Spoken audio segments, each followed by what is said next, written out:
Coincidence नहीं है ये, जानबूझ के साजिश के तहत ये फिल्म कुछ लोग इस फिल्म का विरोध करना चाहते हैं। नहीं तो हमने केरल से एक्टर ढूंढ रहे थे, केरल में कोई एक्टर नहीं मिली, लोगों ने स्क्रिप्ट पढ़ने के बाद सब भाग गए।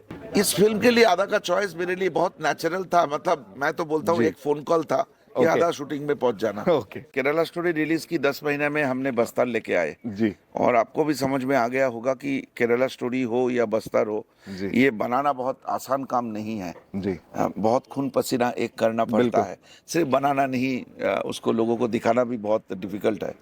तो मुझे लगता है मुझे कुछ रेस्ट मिलना चाहिए, अब थोड़ा रेस्ट लेंगे, उसके बाद फिर सोचेंगे। नमस्कार सर। नमस्कार सर, मैं आपसे जानना चाहता हूं कि मूवी अभी हम लोग बीच में देख रहे थे और ये बीच में रुक गई, तो क्या कारण लगता है? देखिए, बात ये है, साउथ दिल्ली इंडिया की सबसे महत्वपूर्ण जगह माना जाता है, वहाँ पे बिजली नहीं जाती है, ये हमें अच्छी तरह मालूम है।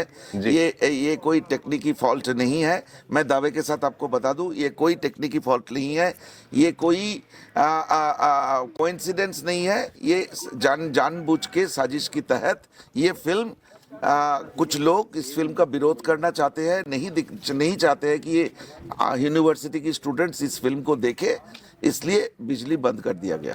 आपकी पहली मूवी थी केरला स्टोरी, उसमें भी अदा मैम को आपने लिया था और आपने इसमें भी अदा मैम को लिया है, तो मैं जानना चाहता हूं कि क्या स्पेसिफिक रीजन था कि आपने मैम को दोबारा से केरला स्टोरी के टाइम पे मुझे कास्टिंग में बहुत प्रॉब्लम हुई थी। केरला स्टोरी केरला का कहानी थी, तो हमने केरल से एक्टर ढूंढ रहे थे, केरल में कोई एक्टर नहीं मिली, लोगों ने स्क्रिप्ट पढ़ने के बाद सब भाग गए। उसके बाद चेन्नई फिल्म इंडस्ट्री से, तमिलनाडु फिल्म इंडस्ट्री से ढूंढने की कोशिश की, वहां पे भी नहीं मिला।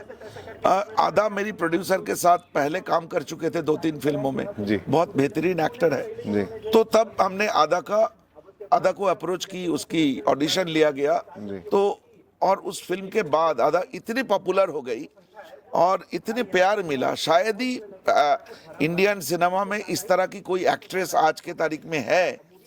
फिल्म रिलीज होने की 10 महीने बाद भी उसकी टैटू बनाए जाते हैं, उसकी नेल पेंट बनाया जाता है, और इंडिया की हर कोने में इस तरह की कोई इंसिडेंट्स हुई, कोई महिला के साथ कुछ गलत हुआ, तो मुझे और आदा को टैग करके लोग पोस्ट करते हैं। तो ये एक फिल्म ही कर सकता है, तो इस फिल्म के लिए आदा का चॉइस मेरे लिए बहुत नेचुरल था, मतलब मैं तो बोलता हूँ एक फोन कॉल था कि आदा शूटिंग में पहुंच जाना। सर, मैं आपसे जानना चाहता हूं, फिल्म की शूटिंग के दौरान, सर आप भी अपना ओपिनियन दे दीजिए कि फिल्म की शूटिंग के दौरान कोई ऐसा मोमेंट जो आपको लगा हो कि ये ऑडियंस को हिला के रख देगा, वो जानना चाहता हूं। और मतलब कोई ऐसा मोमेंट? मेरे लिए तो मैं आपको गिना दूंगा बहुत सारे जी, लेकिन आप अमरनाथ इस बारे में और ज्यादा अच्छी तरह बोल सकता है क्योंकि उसने फिल्म को लिखा है। अच्छा, तो इसके जवाब आप दो। कोई एक मोमेंट नहीं है, मतलब मल्टीपल मोमेंट्स हैं जब मैं खुद हिल गया। कई सारे दृश्य ऐसे थे जो लिखने में जब सोचा ना, मैं रोने लगा।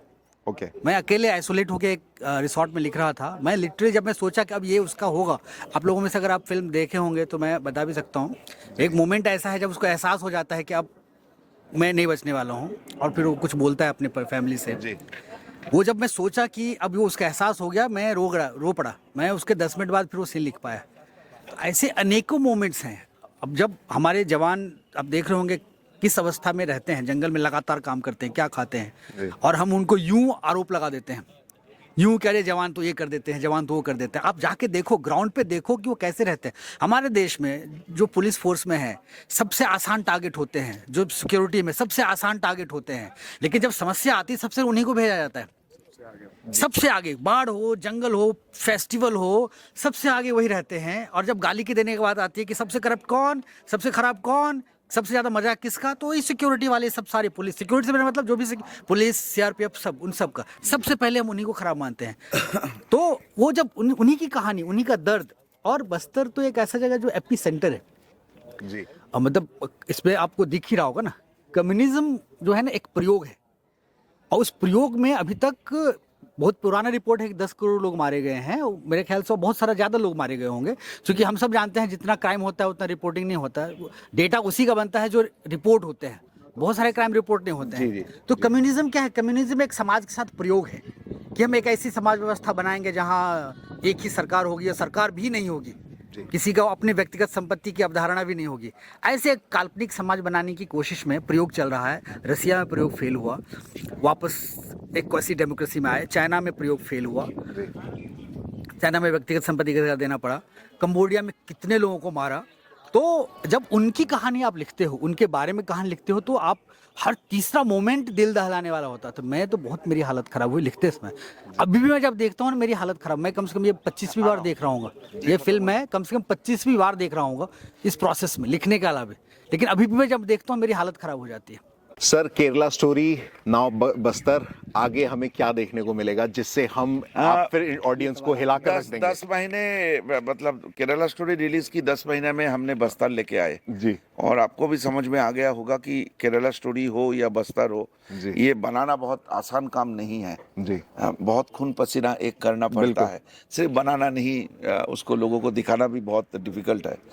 तो मुझे लगता है मुझे कुछ रेस्ट मिलना चाहिए, अब थोड़ा रेस्ट लेंगे, उसके बाद फिर सोचेंगे। कुछ कोई हिंट सर, किस किस भारत के किस कोने में हम जाने वाले हैं? ऐसा ही कोई स्टोरी बताएंगे। जी जी, thank you sir, thank you so much.